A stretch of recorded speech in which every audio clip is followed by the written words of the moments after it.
I'm going to turn it over to Jeff for Q&A for both Dr. Goodman and Turnbull.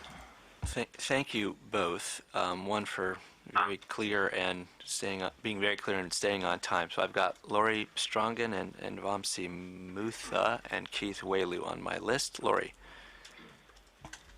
I have a couple of questions for Dr. Turnbull, and they're all related, but there's a few of them.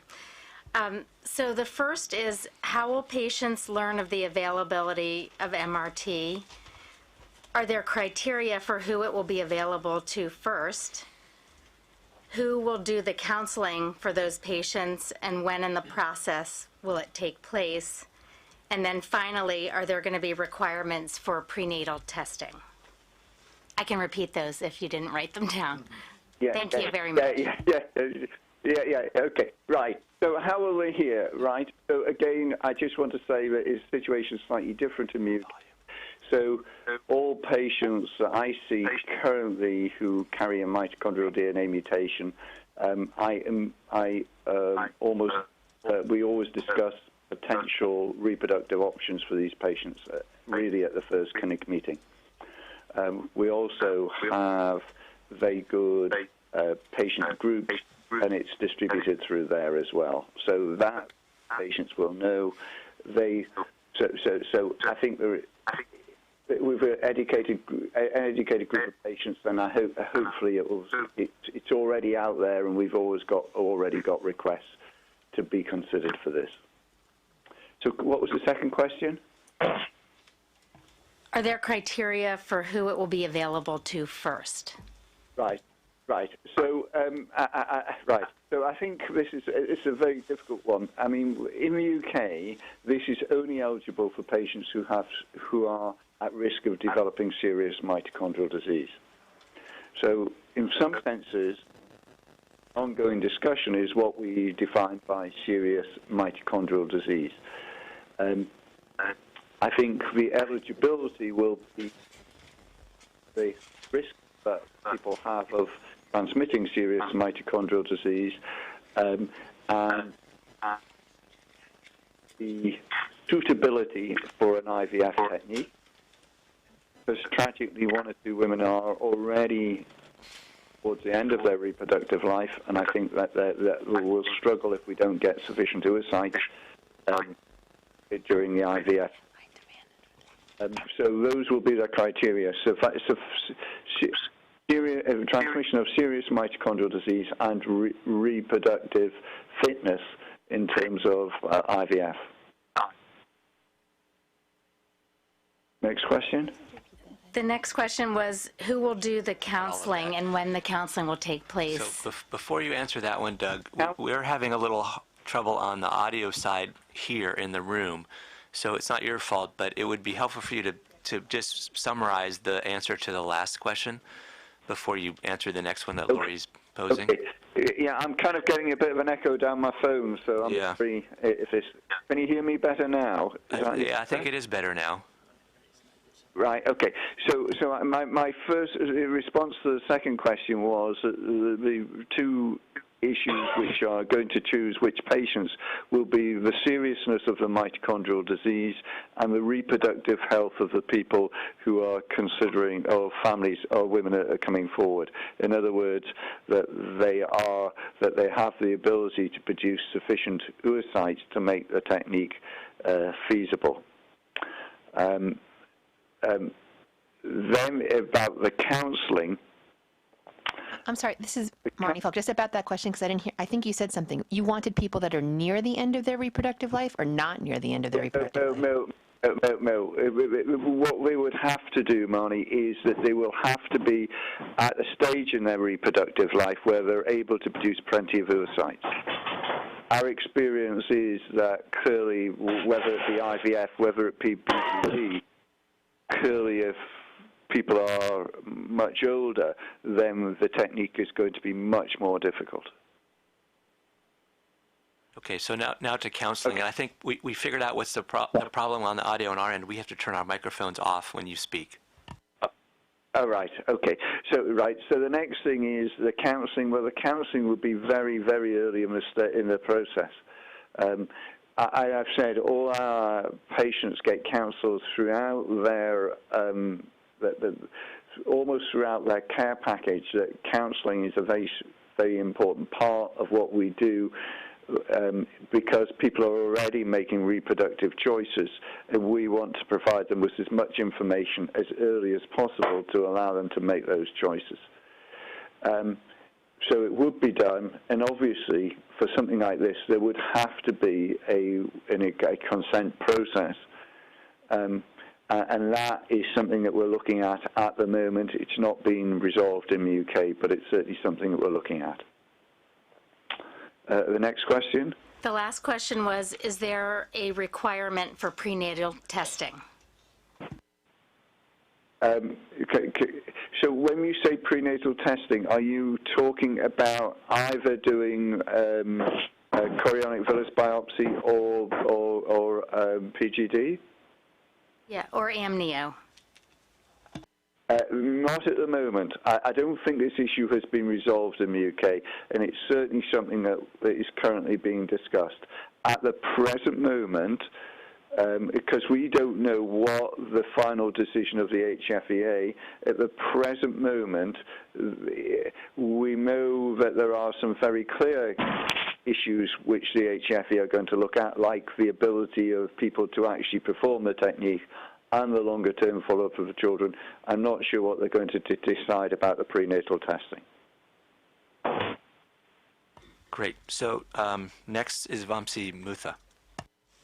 Hi, Doug. I have a question about the follow-up. On your slide, I believe that what it indicated was that you would encourage the parents to consent to a blood sampling at day 5 for measurement of heteroplasmy. And I've two questions. Number one is that a requirement at the beginning? You require that the parents consent to that, or is it the case that you would encourage them later on day 5? And then the second question is, I'm just trying to understand how this would play out. And in my mind, I could imagine something like a 2x2 grid. On day 5, you draw the blood, and either the child is seemingly healthy or the child is not seemingly healthy. And on the other axis, you either detect, say, a very high level of carryover mtDNA, or you don't. And in two of those boxes, I think, if the child is healthy, seemingly healthy, and there's no carryover, that seems to be interpretable. And perhaps if there's a very high level of carryover and the child is unhealthy, perhaps that's interpretable. But in the other two boxes, it seems to me that those might be a bit ambiguous. I'm just wondering, what do you do with that information? Okay, so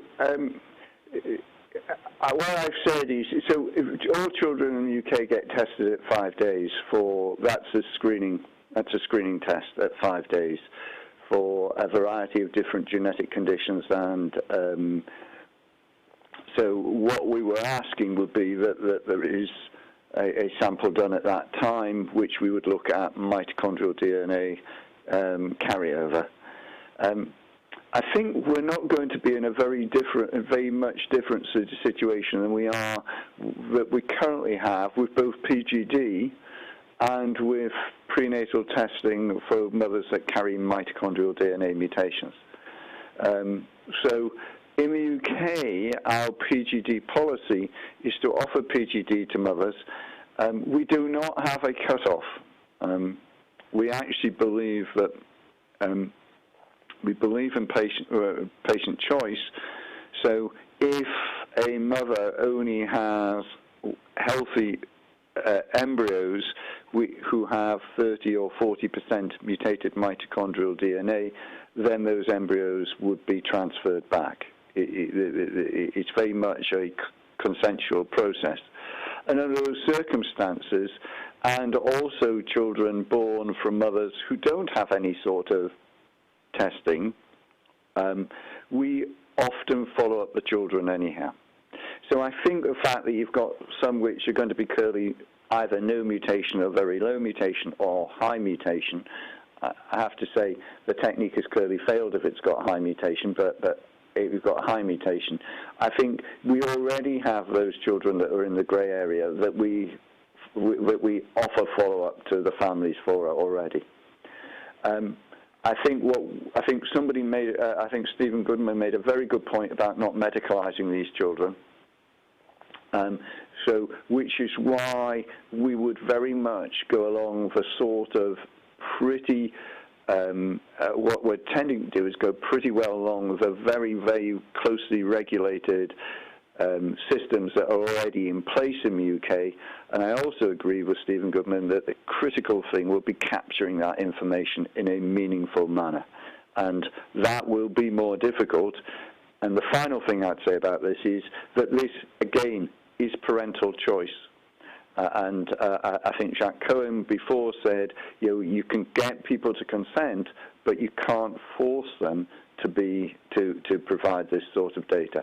So again, we've got very good relationships with our patients, and we would hope that we would get very good follow-up, but of course, we can't guarantee follow-up of every child.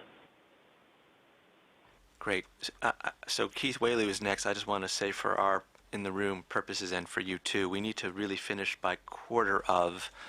We're running far behind as it is. We'll take a very short break, and then we'll come back and I think have one more hour, and we'll finish up the workshop. So, Keith.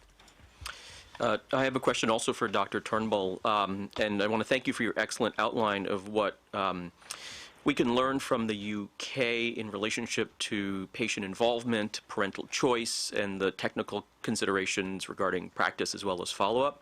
But you've also highlighted some crucial sort of social and regulatory differences in the U.S. situation in contrast with the U.S. In particular, I'm thinking of the HFEA's relationship to IVF. You mentioned the geographical size of the nation and what that means for access to quality facilities, as well as the existence of the National Health Service. I mean, these are all fairly well established in relationship to things like ante and postnatal services. So my simple question, and I'll put simple in quotes, is this: short of setting all those up here in the U.S., what advice would you provide from abroad for ensuring the success of MRT in the U.S. context, based on the experience so far, knowing the differences in the social environment? I am very much of the belief that you need to do it in a limited number of centres. I think the involvement and very close relationship between the clinical services and by the clinical services, I mean the good care of patients, the understanding of mitochondrial genetics, which, to be honest, is limited even by clinical geneticists. I think the ability to follow up the children and to do it in a way where you're collecting it, and to have the IVF techniques, I think that point was made, where you've got skilled IVF techniques. Personally, I think it's only going to be joined up in a limited number of places, and I accept the fact that that creates many more problems in the US, but I think even for the UK, coming from Cornwall here probably takes you about as long as it takes to fly from San Diego to Washington. I'm just saying, whilst we're a small country, our transport links aren't brilliant. But for things like this, I think it's absolutely essential that we have joined up services of clinical and IVF services. Thank you. Marni, you're last on the list. Great. Hi, Doug. So just a few kind of brief questions, but I'd love your input. So one question is, a very simple question, more about, I think, what Laurie was starting to ask you about who would this be offered to. So can you comment, there was some discussion here yesterday about whether you would offer this to people with only specific mitochondrial DNA mutations, mitochondrial DNA deletions, whether known pathogenic low-level mutations like the 13513 ND5 mutation, for an example, would you be willing to test for mutations like that? And just another comment, you mentioned on your slide, the 5% heteroplasmy threshold that you'd be looking for, less than that. Yeah, that's the first question. Yeah. Right. Okay. So the first thing is that I think it's really important that the patients get well counselled before this. So, for example, as far as I'm concerned, and we've done some work on this, and we were, I think, very conservative, is the risks of transferring a mitochondrial DNA deletion are very low indeed. So we've excluded that when we wrote this thing for the New England Journal of Medicine. We said that these are essentially sporadic mutations, and I think we would have to be we would not. When we're counselling families, we've got to say, look, your risks of actually transmitting the disease are very low, and I think these are the sort of discussions why it's really important that experienced people in mitochondrial genetics are doing the counselling. We wouldn't restrict it to specific mutations because I think we're still finding novel mutations of the mitochondrial genome, which, despite the fact we've been finding these mutations for the best part of, 20 to 30 years, there's still novel mutations. So I think that we wouldn't, but it would be the mutations which clearly have a long and clear history of being inherited.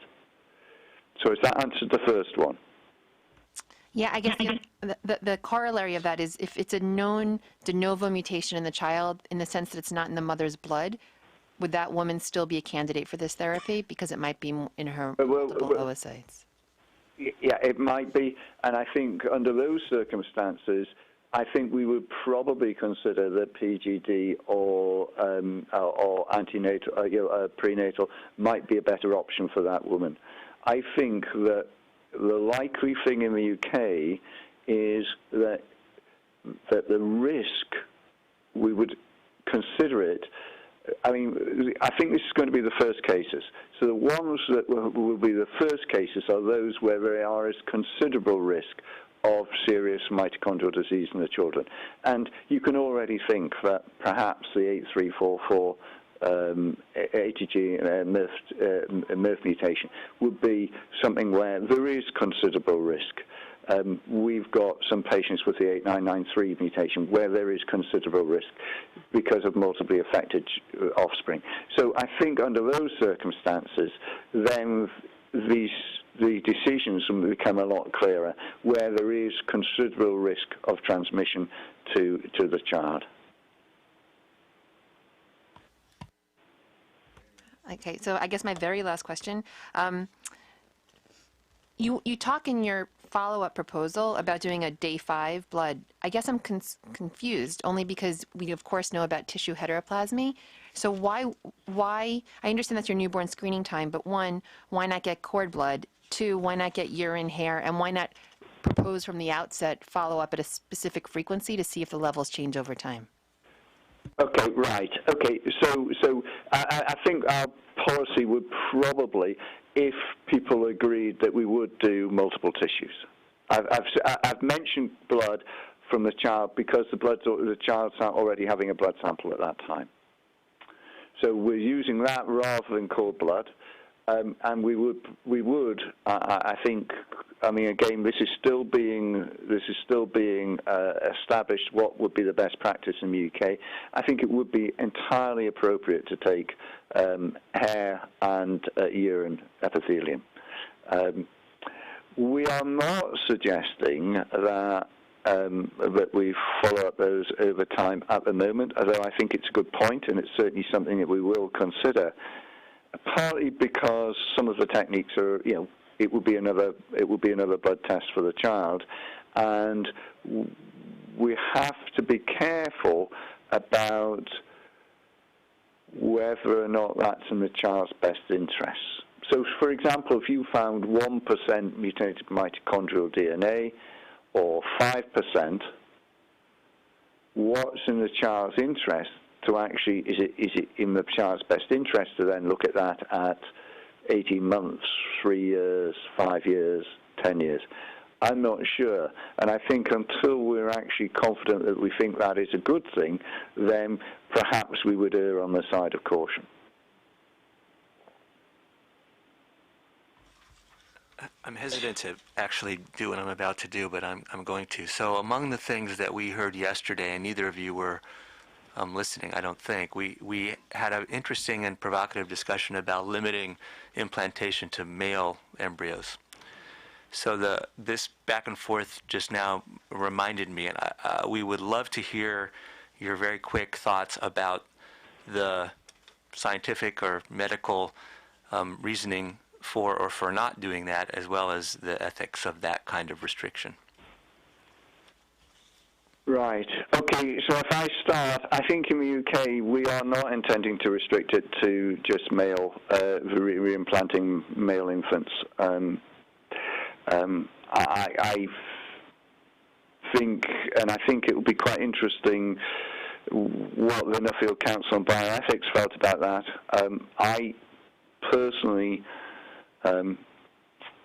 if, for example, we find that the transfer of these techniques effectively means that you're passing on a tiny percentage of mitochondrial DNA, and we know that about 1 in 400 women walk around with inherited mitochondrial DNA mutations in the community now with very low levels, with very little chance of passing it on to their children.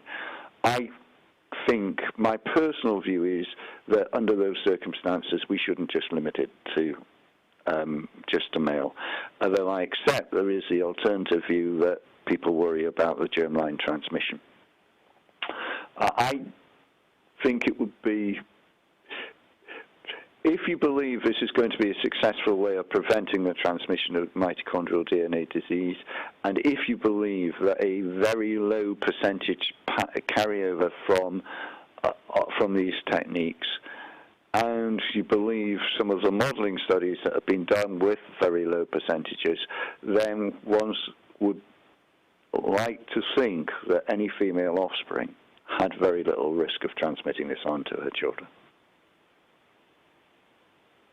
Yeah, no, it's well, the concern was about inheritable germline changes, and the way to prevent that would be restriction of implantation to male embryos. And I think in the UK we've probably we've accepted that this. I mean, this was hotly debated in both houses of parliaments, and I think this was accepted in the UK through the parliament because it was discussed that this is acceptable. This is not something. This is something that the British public would accept. Steve, you have any thoughts about that? No, I don't think I can materially add to that.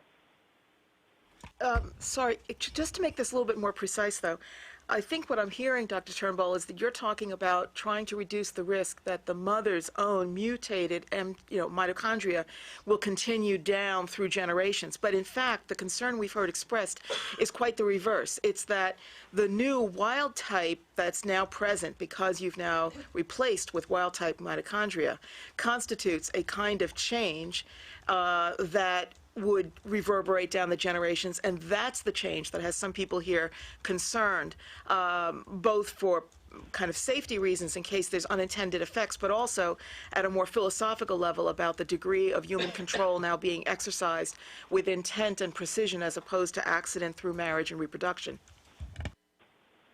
Yes, except, we all, if you look at population-based studies, we all change out within about 6 generations. Mitochondrial DNA in about 20% of people is totally disconnected from the nuclear DNA anyhow. So I personally think that I understand that argument. My personal view is that, one, I'm of the belief that the risks are low, and certainly less than the risk of mitochondrial disease itself. And I understand the philosophical arguments. I would argue, since that process happens under natural, normal sexual reproduction, because we see this in populations, then that's not a reason to stop this happening. Great. Thank you both so much. We appreciate your joining us technically, and we appreciate your staying on the line. We're going to take a break now, 10 minutes, be back at noon sharp, and we will try to speed up and be done by 1 o'clock. maybe a little after. All right, thanks.